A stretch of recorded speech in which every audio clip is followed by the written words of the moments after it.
చాలా వివరంగా చెప్పారు.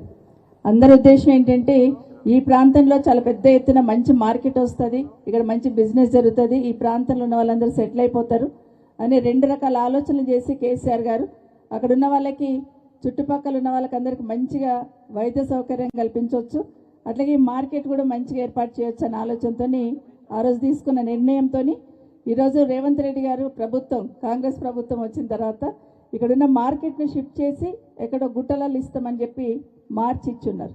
అంటే దాని వెనకాల ఏం ఉద్దేశం ఉందని ఇప్పటిదాకా మాట్లాడుతున్నాం. నేనేమడుగుతున్నానంటే నిజంగానే ఫుడ్ ప్రాసెసింగ్ యూనిట్స్ పెడితే ఆ కొండల గుట్టలు ఇస్తే వాళ్ళు అక్కడ లెవెల్ చేసుకొని చేస్తారు కదా, మరి అక్కడ ఎందుకు ఇవ్వట్లేదు అనేది ఒకటి.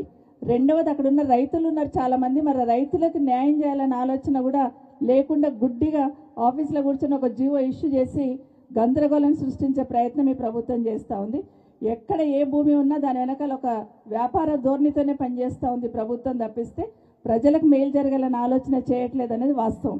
ఇప్పుడే చెప్తా ఉన్నా హరీష్ రావు గారికి, ఇది ఒక 3,000 కోట్లు, ఆ పక్కన నాదర్గుల్లో 7,000 కోట్లు, 10,000 కోట్లు ఇక్కడే కవర్ అయిపోయినాయి, ఇంకా సమస్య లేదు అని చెప్తూ ఉన్నాను.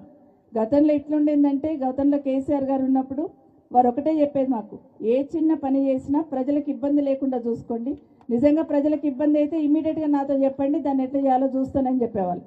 కానీ ఈరోజు ఎట్లా ఉందంటే, ప్రజలు ఎటన్నా పోనీ ఏమన్నా కానీ మా ఖజానా నిండితే చాలన్న లెవెల్ ఈ ప్రభుత్వం పనిచేస్తుంది అనేది వాస్తవం. కళ్ళకు కట్టినట్టు కనిపిస్తుంది మనకు. అసలు నిజంగానే మొన్న ఒక సోదరుడు మాట్లాడుతూ చెప్పినాడు, సూర్యుడి చుట్టూ భూమి తిరుగుతుంది అంటారు, భూమి చుట్టూ రేవంత్ రెడ్డి తిరుగుతున్నాడు అని చెప్పాడు.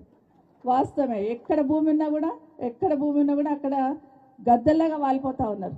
మేము అసలు రోజు మాట్లాడుతున్నాం, అసలు ఏం జరుగుతుంది అసలు రాష్ట్రంలో. రాష్ట్రం పాలన వదిలేశారు, ఎవరేమన్నా కానీ ఏమన్నా అయిపోయి వాళ్ళు అనుకున్న ఎజెండా పూర్తి చేసుకోవడానికి మాత్రమే ప్రభుత్వం ఉన్న పెద్దలు పనిచేస్తున్నారు తప్పిస్తే రాష్ట్రం అభివృద్ధి కోసమో ప్రజల మేలు కోసమో పనిచేయాలనే ఆలోచన ఈ ప్రభుత్వానికి లేదనేది తేటతెల్లమైంది. ఖచ్చితంగా మనము ఇదొక్క కిషన్ రెడ్డి గారి నియోజకవర్గానికి సంబంధించిన మార్కెట్ కాదు, ఇది మన రాష్ట్రానికి తలమానికంగా ప్రపంచంలోనే బెస్ట్ సౌకర్యాలతో చేయాలనే ఆలోచన కేసీఆర్ గారు చేశారు. కాబట్టి ఇది మనందరి ఆలోచన, ఈ మార్కెట్ ఇట్లాగే ఉండాలి, దీన్ని కాపాడుకోవడానికి అందరం కూడా గొంతెత్తి మాట్లాడాలి. తప్పకుండా ఏ చిన్న ఇబ్బంది వచ్చినా మనం ఇక్కడ వాలిపోవాలని మాత్రం మరొకసారి మనవి చేసుకుంటూ, ఇంకా 2.5 సంవత్సరాలు ఉంది. 2.5 సంవత్సరాలు మనం ఈ మార్కెట్ స్థలాన్ని ఇట్లాగే కాపాడుకుందాం. అక్కడున్న రైతులకు కూడా న్యాయం జరిగిందాక అక్కడ కూడా చూద్దాం.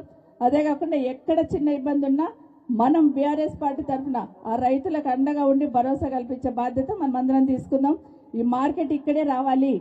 ఇంత మంచి మార్కెట్కి డబ్బులు కట్టి ఆ రోజు మార్కెటింగ్ శాఖ మంత్రి హరీష్ రావు గారు, కేసీఆర్ గారు, గౌరవ ముఖ్యమంత్రి గారు ఒక డైరెక్షన్ ఇచ్చి కిషన్ రెడ్డి గారు ఇక్కడే ఉండి అందరినీ కన్విన్స్ చేసి ఇదంతా లెవెల్ చేసి ఇక్కడ షెడ్స్ చేసి, ఎందుకంటే అక్కడ గడ్డెన్నరం మార్కెట్లో చాలా మంది వ్యాపారం చేసుకుంటున్న వాళ్ళు నా కాన్స్టిట్యున్సీలు కూడా ఉన్నారు, అందరు ఇక్కడికి వచ్చిన్నారు.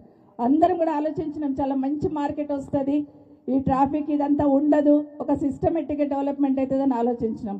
కానీ తీరా చూస్తే 2 సంవత్సరాలు అయిపోయింది, కనీసం ఇక్కడ ఏమైనా చేయాలన్న ఆలోచన లేకుండా ఈ భూమిని ఎట్లా అమ్ముకోవాలన్న ఆలోచన మాత్రమే ప్రభుత్వంలో ఉన్న పెద్దలు చేస్తూ ఉన్నారు.